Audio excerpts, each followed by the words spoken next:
This channel does not promote any violent, harmful, or illegal activities. All content provided by this channel is meant for an educational purpose only. আরে কম দে কিন্তু খাঁটি দে। MDH Kashmiri লাল লঙ্কার গুঁড়ো। MDH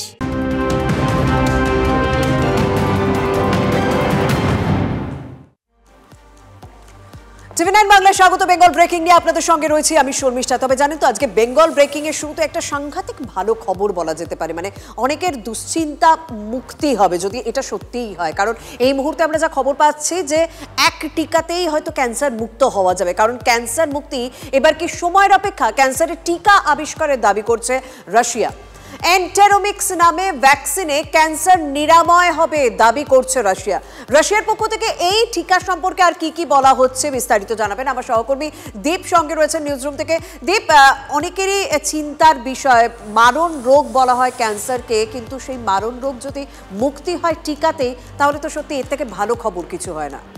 দেখো, এই মুহূর্তে রাশিয়ার শহরে 85টা দেশের অন্তত 8,500 সদস্যের সামনে আজ রুশ বিজ্ঞানীরা দাবি করেছেন যে তারা নাকি ক্যান্সারের মতন মারণ রোগের ওষুধ বানিয়ে ফেলেছেন। সব থেকে বেশি এই ওষুধ বা ভ্যাকসিন যেটা কার্যকর হবে কোলন ক্যান্সারের ক্ষেত্রে, তারপরে ব্রেন ক্যান্সার এবং স্কিন ক্যান্সারের ক্ষেত্রেও নাকি এই ওষুধ 100% কার্যকর, এমনটাই দাবি করে রুশ বিজ্ঞানীরা এই মুহূর্তে গোটা দুনিয়াতে আলোড়ন ফেলে দিয়েছেন।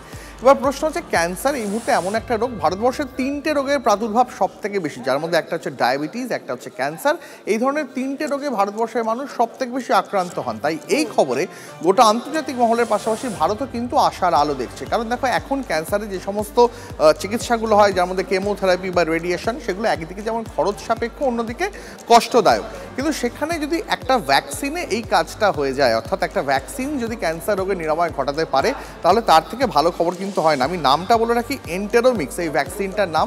এন্টেরোমিক্স ভ্যাকসিনের মোটামুটি কাজ করার একটা আন্দাজ যদি তোমাকে বলি, তাহলে কোভিড-19 ভাইরাস যেভাবে তৈরি, মানে কোভিড-19 টিকা যেভাবে কাজ করতো, মানে mRNA প্রযুক্তি যেটাকে বলে, অর্থাৎ এক্ষেত্রে ভাইরাসকে দুর্বল করা নয়, মানে ক্যান্সারের সেলগুলোকে দুর্বল করা নয়, বরং এই ভ্যাকসিন যেটা করে সেটা হচ্ছে শরীরের ভেতর যে ইমিউনিটি ক্ষমতা, অর্থাৎ রোগের সঙ্গে লড়ার যে ক্ষমতা, সেই লড়ার ক্ষমতাটাকে এই ভ্যাকসিন অনেকটাই বাড়িয়ে দেবে। এবং এখনো পর্যন্ত রুশ বিজ্ঞানীরা যেমনটা দাবি করছেন, তাদের ফেজ 1 এর ট্রায়াল তারা। প্রশ্ন দেখো, ক্যান্সার তো যেখানে সেখানেই হতে পারে, মানে যে কোনো জায়গায় হতে পারে। এই যে টিকার দাবি করা হয়েছে রাশিয়ার পক্ষ থেকে, মানে কোনো বিশেষ ক্যান্সারের ক্ষেত্রে কি এটা নিরাময় হিসেবে কাজ করবে? ধরনের ক্যান্সার এখনো পর্যন্ত প্রি ক্লিনিক্যাল ট্রায়াল যে ফেজ রয়েছে, যেটা একটা নির্দিষ্ট সংখ্যক মানুষের উপরে করা হয়েছে, সেখানে 3 ধরনের, মূলত কোলন ক্যান্সার, ব্রেন ক্যান্সার এবং স্কিন ক্যান্সার, এই 3টে ক্ষেত্রে রোগীদের উপরে এই টিকা প্রয়োগ করা হয়েছিল এবং এক্ষেত্রে 100% কাজ করেছে এই ভ্যাকসিন, এমনটাই দাবি করছেন রুশ বিজ্ঞানীরা। এবার দেখো, এরপরে কিন্তু আসল, মানে এরপরেই হচ্ছে কিন্তু ক্লিনিক্যাল ট্রায়াল। এতক্ষণ প্রি ক্লিনিক্যাল ট্রায়াল হয়েছে, এবার কিন্তু ক্লিনিক্যাল ট্রায়াল বাকি রয়েছে। ক্লিনিক্যাল ট্রায়াল কিন্তু অনেক বড় পরিধিতে করতে হবে এবং রাশিয়ার বৈজ্ঞানিকরা আজকে এই ইস্টার্ন ইকোনমিক ফোরামে যে ঘোষণাটা করেছেন, যে তুমি আমাদের সঙ্গে থাকো। সুবীর গঙ্গোপাধ্যায়, ক্যান্সার বিশেষজ্ঞ, এই মুহূর্তে আমাদের সঙ্গে রয়েছে, কারণ আমাদের পুরো বিষয়টাই আমাদের দেশের প্রেক্ষিতে বিষয়টা জানতে হবে। সুবীরবাবু, খবরটা হয়তো আপনি শুনেছেন ডক্টর গঙ্গোপাধ্যায়, যে এই মুহূর্তে সব থেকে বড় খবর যে রাশিয়া দাবি করছে যে এন্টেরোমিক্স নামে তারা একটা ভ্যাকসিন আবিষ্কার করেছেন যাতে ক্যান্সার নিরাময় হবে, বিশেষ করে কোলন ক্যান্সারের ক্ষেত্রে। তারা বলছেন, চিকিৎসক মহল সূত্রে আপনাদের কাছে কি খবর? আমাদের দেশের জন্য কি ভালো খবর? এখন যে কথাটা বলি, যে রাশিয়া ক্যান্সারের ভ্যাকসিন আবিষ্কার করেছে, এরকম একটা কথা অনেকদিন ধরে আমরা শুনছি, ঠিক আছে?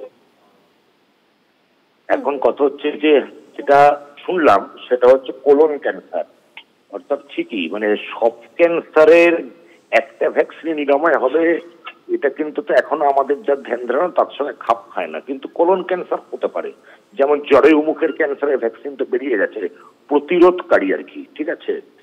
জরায়ু মুখটা বেরিয়েছে যে যাতে জরায়ু ক্যান্সার না হয় তার ভ্যাকসিন, কিন্তু এইটা বলছে কোলন ক্যান্সারের হওয়ার পরের ভ্যাকসিন, মানে আমি যা বুঝলাম শুনে সেটা যদি হয়তো ভালোই, খুবই ভালো। কিন্তু একটা কথা যেটা জিজ্ঞেস করলেন আপনি, যে আমাদের দেশের পক্ষে যে এরা ক্লিনিক্যাল ট্রায়ালটা যদি শুধু রুশ, অর্থাৎ পূর্ব ইউরোপের ওই দিককার লোকজনের উপর করে, এখন এপিডেমিওলজি, জেনেটিক্স কিছু কিছু বিষয় আছে, এক্ষেত্রে পূর্ব ইউরোপের লোকদের সঙ্গে আমাদের ইন্ডিয়ান পপুলেশন বা এশিয়ান পপুলেশনের মিল নাও হতে পারে। সুতরাং আমাদের দেশে যতক্ষণ এটা একটা ট্রায়াল হচ্ছে, হিউম্যান ট্রায়াল, অর্থাৎ মানুষের উপর ভলেন্টিয়ার দিয়ে যেগুলোকে আমরা বলি, সেই রকম ট্রায়াল না হলে এটা কিন্তু খুব নিশ্চিতভাবে এই মুহূর্তে বলা যাবে না যেটা আমাদের ক্ষেত্রে কতখানি সফল হবে ইত্যাদি। আচ্ছা সুবীর বাবু, আর একটা প্রশ্ন, মানে ডক্টর গঙ্গোপাধ্যায়, আমার আরো একটা প্রশ্ন রয়েছে যে রাশিয়া দাবি করছে যে যদি এদের চূড়ান্ত যে ট্রায়ালটা রয়েছে সেই ট্রায়ালে যদি সফল হয় তাহলে গোটা বিশ্বে তারা বিনা পয়সায়, মানে বিনামূল্যে তারা এই টিকা বিতরণ করবেন। সেই বিষয়টা যথেষ্ট প্রশংসনীয়, কিন্তু আপনি যে প্রেক্ষিতটা বলেন যে সব জায়গায় হয়তো এই ভ্যাকসিন নাও কাজ করতে পারে, তাই তো? হ্যাঁ, সেটা হচ্ছে যে মানে কোন পপুলেশন ওরা সার্ভেটা করেছে সেটা তো না জানলে বলতে পারবো না। এমন হতে পারে ওরা হয়তো অ্যানিমেল ট্রায়াল করেছে, হিউম্যান ট্রায়াল করেছে কিনা তাও জানে না। যদি করে তাহলে সেটা কিন্তু ইন্টারন্যাশনাল পার্টিসিপেশন তার হলে ভালো হয়। যেমন আমি বলছি, ভারতবর্ষে এই কিছু মানুষ, মঙ্গোলিয়ান সাবটাইপ জায়গায়, মানে চায়না, জাপান ইত্যাদি জায়গায় কিছু মানুষ, আমেরিকায় কিছু মানুষ, এইরকম ব্যাপারে তাহলে বুঝতে হবে যে সারা পৃথিবীতে ব্যাপারটা গ্রহণযোগ্য হবে, মানে চিকিৎসাগত ভাবে। কিন্তু যদি সেটা না হয়, সেটা আবার তখন দেখা যাবে তখন কি করবে। একদম। অনেক ধন্যবাদ ডক্টর গঙ্গোপাধ্যায়। আমার সঙ্গে রয়েছেন এই মুহূর্তে ডক্টর সুবর্ণ গোস্বামী। ডক্টর গোস্বামী, আপনার কাছে ডিরেক্ট প্রশ্ন করব যে আমার সত্যি কথা একটা প্রশ্ন, যেহেতু আমরা এ দেশে দাঁড়িয়ে খবরটা করছি, হ্যাঁ রাশিয়া থেকে দাবি করা হয়েছে, খুবই ভালো, কিন্তু আমার দেশের প্রেক্ষিতে এই ভ্যাকসিন কতটা কার্যকরী হতে পারে এবং আমার দেশের মানুষ এই ভ্যাকসিন থেকে সত্যি কি উপকৃত হতে পারে যদি রাশিয়ার এই দাবি সত্যিই হয়, তাদের যদি চূড়ান্ত ট্রায়ালও সফল হয়, এই বিষয়টা আপনার সঙ্গে একটুখানি ক্লিয়ার হতে চাই।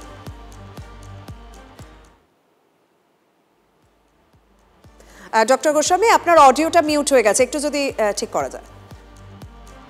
চিকিৎসা নিয়ে গবেষণা সারা পৃথিবীর বেশ কয়েকটা দেশে চলছে। তা আমাদের রাশিয়া খুবই অগ্রগণ্য গত কয়েক দশকে যদি আমরা ক্যান্সার চিকিৎসার দিকে খেয়াল রাখি। এবারে যেটা একটা ম্যাসিভ ব্রেক থ্রু হয়েছে সেটা হচ্ছে যে, একটু আগে সুবিধা বলছিলেন, এটা হচ্ছে যে অ্যানিমাল ট্রায়াল হয়েছে, অ্যানিমাল ট্রায়ালে খুব ভালো রেজাল্ট পাওয়া গেছে এবং আর্লি হিউম্যান ট্রায়ালটাও শুরু হয়েছে, যেটাকে ফেজ 1 ট্রায়াল বলি। সেটা হচ্ছে 84 জন ভলান্টিয়ার নিয়ে এরা যেটা করেছে, তাতে 100% এফিকেসিয়াস দেখা গেছে।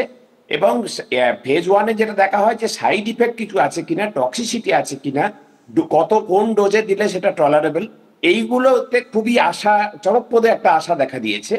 এবং যদি দেখা যায় যে হিউম্যান ট্রায়ালে ফেজ 1-এ এটা ভালো হয়েছে, ফেজ 2 শুরু হতে চলেছে, ফেজ 2-তে যদি রাশিয়ান এথনিসিটির লোকের কাছে সেটা হচ্ছে যে কাজ করে, তাহলে হচ্ছে যে ইন্ডিয়ান সাবকন্টিনেন্টের পপুলেশনের উপরেও মানে হয়তো কিছুটা কম বেশি হতে পারে, কিন্তু এফিকেসি থাকবে তার, এটাই মনে করা হয়।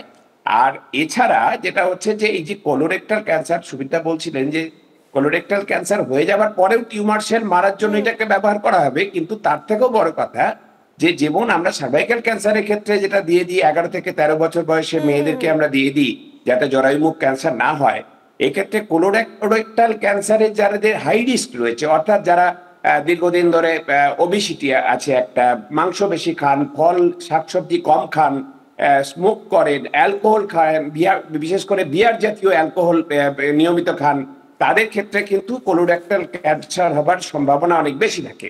এবং তার থেকেও বড় কথা, হেরিডিটারি ক্যান্সার যাদের আছে, ক্যান্সার জিন যাদের আছে, যে জিনে যাদের ক্যান্সার আছে এবং কেমোথেরাপি রেজিস্ট্যান্ট ক্যান্সার আছে, তাদের ক্ষেত্রে এই ভ্যাকসিন আগাম দিয়ে দিলে। ডক্টর গোস্বামী, আপনি যে বিষয়টা বলছেন, আমি সাধারণ মানুষ হিসেবে আমার একটা প্রশ্ন জাগছে যে আমরা যখন কোনো টিকা নিই তখন যাতে সেই রোগটা না হয় সেই জন্য আগে থেকে একটা প্রিকশন হিসেবে আমরা টিকা নিচ্ছি, তো কিন্তু তার মানে কি আপনি বলতে চাইছেন যদি কারোর ক্যান্সার হয়ে যায় তারপর সে যদি টিকা নেয় তাহলে কি তার ক্ষেত্রে কোনো উপকারিতা দেবে এই টিকা? মানে আপনি যদি একটু আমাদের মতন করে একটু বোঝান। পর্যন্ত যা হচ্ছে যে এই যে টিকাটা এমআরএনএ টিকা, এটা আসলে ইমিউনোথেরাপি হিসাবে কাজ করবে।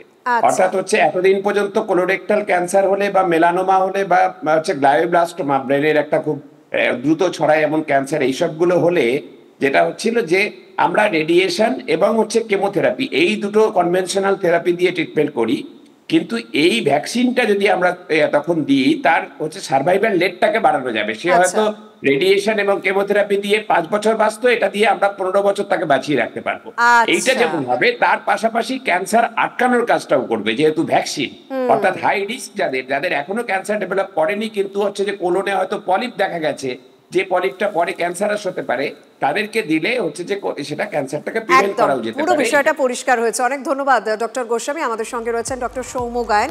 ডক্টর গায়েন, আপনার কাছে আমার প্রশ্ন ডিরেক্ট, যে করোনার ক্ষেত্রেও আমরা দেখেছিলাম স্পুটনিক ভি ভ্যাকসিন এনেছিল রাশিয়া, সবার প্রথমে দাবি করেছিল তারা, এবং তারপর আমরা দেখলাম যে এই ক্যান্সারের ভ্যাকসিনের ক্ষেত্রেও তারা কিন্তু সবার প্রথমে দাবি করছেন যে তাদের এই যে এন্টারেক্স যেটা রয়েছে সেটা সব থেকে বেশি সফল এবং চূড়ান্ত ট্রায়ালও হতে চলেছে। চিকিৎসক আপনি, যেহেতু আপনি হয়তো ডক্টরদের বিষয়টা ভেতরে কি ঘটছে, কোথায় কি ভ্যাকসিন আছে সেটা আমাদের ইন ডিটেল বলতে পারবেন। আমার দেশের মানুষের জন্য এটা কতটা সুখবর? মানুষের জন্য তো অনেকটাই এটা শুভ খবর, কারণ ভ্যাকসিনটা যতদূর আমরা খবর পাচ্ছি ফেজ 1 ট্রায়ালে রয়েছে। এই ফেজ 1 ট্রায়ালে যে রাশিয়ান ভ্যাকসিনটা রয়েছে, সেই রাশিয়ানদের দাবি অনুযায়ী, তাদের বিজ্ঞানীদের দাবি অনুযায়ী তারা কিন্তু অলরেডি ফেজ 2 ট্রায়ালে ঢোকার চেষ্টা করছে, এবং সারা পৃথিবী জুড়ে ফেজ 2, ফেজ 3, ফেজ 4 এই 4টে trial, phase 1, phase 2, phase 3, phase 4 এই 4টে ট্রায়ালে পাস করলে তবেই একটা ভ্যাকসিন বা মেডিসিনকে বাজারজাত করার অনুমতি মেলে। তো আমাদের কাছে শেষ খবর পাওয়া পর্যন্ত কিন্তু রাশিয়ানরা অলরেডি তারা একটা অ্যাপ্লিকেশন করেছেন, রাশিয়ান বিজ্ঞানীরা, যে যাতে আরো বেশি করে হিউম্যান সোর্সের ওপর, হিউম্যান বডির ওপর এটাকে অ্যাপ্লাই করা যায়। এবং এটা হচ্ছে একটা mRNA টেলার্ড ভ্যাকসিন, অর্থাৎ প্রত্যেকটা পেশেন্টের জন্য আলাদা আলাদা ভাবে তাদের ইমিউন সিস্টেমটাকে স্টিমুলেট করে আলাদা আলাদা ভাবে তাদের ক্যান্সারের প্রতি প্রতিষেধক তৈরি করা এই ভ্যাকসিনটার কাজ। ইনিশিয়ালি দেখা গেছে কোলোরেক্টাল ক্যান্সার, গ্লায়োপ্লাস্টোমা আর কিছু কিছু মেলানোমা বা স্কিন ক্যান্সারের ক্ষেত্রে এই ভ্যাকসিনটা কার্যকরী হচ্ছে। অবশ্যই মানব জাতির পক্ষে খুব খুব শুভ খবর এটা। ডক্টর গায়েন, আমার আরো একটা প্রশ্ন রয়েছে যে প্রত্যেকটা মানুষ আলাদা, তাদের শরীর আলাদা। আমি একজন পুরো সাধারণ মানুষ হিসেবে, মানে আমরা তো অতটা চিকিৎসা শাস্ত্র সম্পর্কে জানি না, কিন্তু আমি সাধারণ মানুষ হিসেবে আমার প্রশ্নটা জাগছে যে আমাদের প্রত্যেকটা মানুষের শরীর আলাদা। আপনি যে বলছেন যে আলাদা আলাদা করে ইমিউন সিস্টেম তৈরি করবে, তার মানে প্রত্যেকের ক্ষেত্রে আলাদা হবে, মানে আমাদের এক একটা দেশের মানুষ এক এক রকম ভাবে তারা তৈরি হয়েছেন। রাশিয়া তাদের একরকম ইমিউনিটি সিস্টেম, ইউরোপের কান্ট্রি এক এক রকম ইমিউনিটি সিস্টেম, বা আমার এশিয়ান কান্ট্রি এক একটা ইমিউন সিস্টেম। তো সেক্ষেত্রে প্রত্যেকটা জায়গার মানুষ কি সমানভাবে কাজ পাবে, মানে প্রত্যেকের উপর কি সমানভাবে কাজ করবে এই টিকা? মানে আমি আমার দেশের মানুষের কথা ভাবছি, রাশিয়ায় তৈরি ভ্যাকসিন কি আমার দেশের মানুষের উপর সঠিকভাবে কাজ করতে পারবে? একটি টিকা সব ধরনের মানুষের উপর, শরীরের উপর কাজ করবে না, কারণ হচ্ছে এটা পেশেন্ট টেলার্ড ট্রিটমেন্ট। অর্থাৎ আমরা কিন্তু এখন প্রত্যেকটি পেশেন্টকে একই ডোজে ওষুধ দেওয়ার যে পন্থা আমরা আগেকার দিনে আমরা বিশ্বাস করতাম, সেই পন্থা থেকে আমরা বেরিয়ে এসে আমরা নতুন যুগ অর্থাৎ পেশেন্ট টেলার্ড ট্রিটমেন্টে প্রবেশ করেছি। এই ভ্যাকসিনটাও কিন্তু পেশেন্ট টেলার্ড ভ্যাকসিন, অর্থাৎ প্রত্যেকের ইন্ডিভিজুয়ালি, শুধু আমেরিকায় তৈরি ভ্যাকসিন বা ব্রিটেনে তৈরি ভ্যাকসিন বা রাশিয়ায় তৈরি ভ্যাকসিন নয়, ভারতবর্ষে তৈরি ভ্যাকসিনও, ভারতবর্ষের প্রত্যেকটি লোকের ইমিউন সিস্টেম কিন্তু আলাদা আলাদা ভাবে কাজ করে। তো প্রত্যেকটি লোকের ক্ষেত্রে এই ভ্যাকসিনের যে ছোট ছোট ক্যারেক্টার বদলে নেওয়া, সেই বদলে নেওয়া যে বিষয়টা, সেই বিষয়টা কিন্তু মাথায় রাখতে হবে। এবং একটি ভ্যাকসিন কিন্তু সব লোকের ক্ষেত্রে কাজ করবে না, আলাদা আলাদা ভাবে ইন্ডিভিজুয়ালি ভ্যাকসিনটাকে টেলার্ড করে তার নিজস্ব ইমিউন সিস্টেম অনুযায়ী সেই ভ্যাকসিনটা কাজ করবে। ফলে ভ্যাকসিনের ছোটখাটো চেঞ্জ দরকার। এরপর একদম বুঝতে পেরেছি। অনেক ধন্যবাদ ডক্টর গায়েন। আমরা সৌম্য গায়েনের সঙ্গে কথা বললাম এবং নানান রকম মত আমরা জানতে পারলাম। স্বাভাবিকভাবে যে কথাটা দাবি করা হচ্ছে রাশিয়ার পক্ষ থেকে, কারণ 10ম ইস্টার্ন ইকোনমিক ফোরামে রাশিয়ান বিজ্ঞানীরা এই কথাই জানিয়েছেন যে এন্টারোমিক্স, যেটা প্রথম ভ্যাকসিন ক্যান্সার নিরাময় করবে এবং কোলন ক্যান্সারের ক্ষেত্রে তারা একটা ইমিউনিটি সিস্টেম তৈরি করবে, এরকমই রাশিয়ার বিজ্ঞানীর তরফ থেকে দাবি করা হচ্ছে। আর ঠিক কি উল্লেখ করা হয়েছে এই ভ্যাকসিন সম্পর্কে, আর কি জানানো হয়েছে রাশিয়ার বিজ্ঞানীদের সূত্রে, আমার সহকর্মী দীপ আমাদেরকে যেটা বলছিলেন। দীপ, দেখো, যেখানে এই ইস্টার্ন ইকোনমিক ফোরামে, যেখানে মানে অন্তত 80টা দেশের প্রতিনিধি রয়েছেন, অন্তত 8,500 জন বিভিন্ন দেশের প্রতিনিধিরা রয়েছেন, তাদের সামনে রাশিয়ান বিজ্ঞানীরা আজকে দাবি করলেন যে এই মুহূর্তে গোটা দুনিয়া এবং ভারত তো বটেই সব থেকে বেশি যে রোগটাকে নিয়ে ভাবে, যে রোগে একবার আক্রান্ত হলে আমরা অনেকেই ভেবে নিই যে সেই পরিবারের সদস্যকে সম্ভবত আমরা আর বাঁচিয়ে রাখতে পারবো না, তিনি মানে সেটা হয়তো স্রেফ সময়ের অপেক্ষা। সেই রোগ ক্যান্সার, যাকে বলা হয় রোগেদের রাজা, সেই রোগের রোগের তারা এমন একটা ভ্যাকসিন আবিষ্কার করেছে যেটা প্রি ক্লিনিক্যাল ট্রায়ালে, আবারও বলছি প্রি ক্লিনিক্যাল ট্রায়াল ফেজ 1-এ সেটা 100% গোটা বিশ্বে একইভাবে কাজ করে তাহলে তো সত্যি এর থেকে ভালো খবর হয় না। এবং স্বাভাবিকভাবে চিকিৎসকরা তারাও আশা রাখছেন যাতে চূড়ান্ত ট্রায়ালে সফল হয় এই ভ্যাকসিন। অনেক ধন্যবাদ দীপ। MDH চানা মশলা, এখন ছোলা হোক বা বরবটি দানা, সাদা চানা হোক বা কালো, সব রান্নাই হবে অসাধারণ।